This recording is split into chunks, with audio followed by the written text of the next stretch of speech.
Good morning.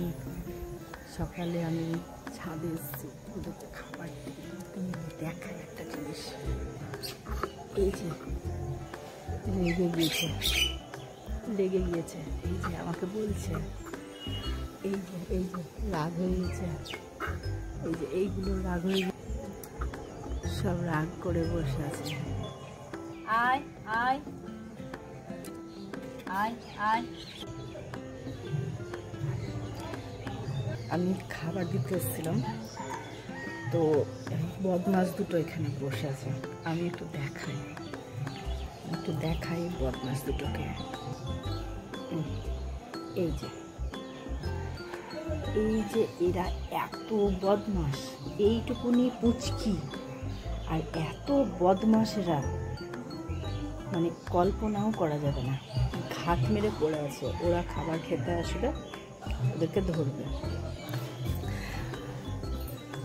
আর আমি সেজন্য ভেবেছি আজকে এই খাবারটা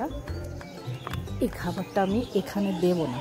এখানে দিলে ওদের অসুবিধা আছে, তাই এই নিচেকার ছাদটাতে আমি দিয়ে দেবো,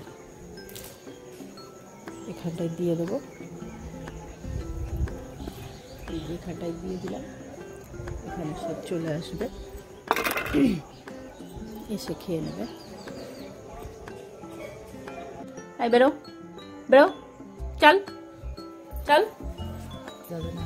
আর একটা আছে ওদের সাকরে বড়, ওকেও তাড়িয়েছি। সকালবেলা এসেছিল, তো আমার একটু উঠতে লেট হয়ে গেলে পাখিগুলো আমাকে ডাকে, ওদের আওয়াজে আমার ঘুমটা ভেঙে যায়। যদিও ও আগে থেকে এসে বসেছিল,